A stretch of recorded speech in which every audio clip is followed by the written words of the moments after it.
One of my personal professional goals this year was to explore different tools that I could use to better differentiate within my Math 8 classroom. This included tools that I could use in order to flip parts of what I taught. Continue to look at open source textbooks, particularly those found at ck12.org, and looked at how the material could be integrated within a book created using iBook Author. In terms of the flipped classroom, I started looking a little bit more at how widgets could be created to display content and also to create formative assessments. I'm going to open up the iBook on my Mac. I've already spent a lot of time looking at section 1, so I'm going to begin now by looking at section 2. The first widget I created was using the Bookery, and it's an iframe embed of an activity I found on the website Desmos. So I've embedded this slope exploration activity from the website into the widget. Following the activity instructions, the students can then explore what happens when we change the slope of the equation or when we change the y-intercept of the equation, and this is all done within the iBook itself. In addition to the questions I've added from ck12.org, I've also created an interactive worksheet. This is done with a widget created using book widgets. You can see there's multiple choice questions, short answer questions. The students can sketch and draw the answer to a problem.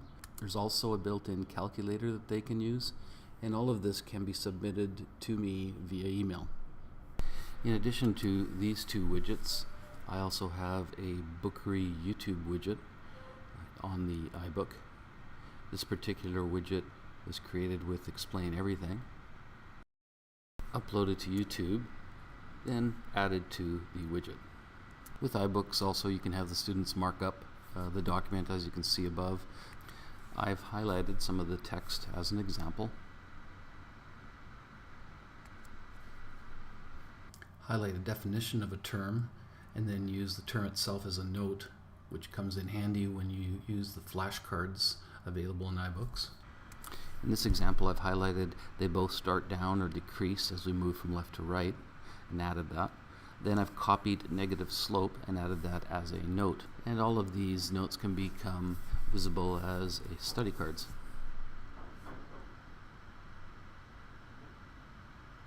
Flipping the card gives me the answer.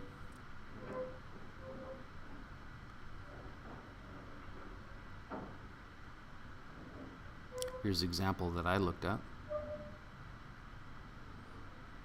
In addition, you can maintain a glossary of terms and define any terms students may need to know, and these glossary terms can also be added to the study notes.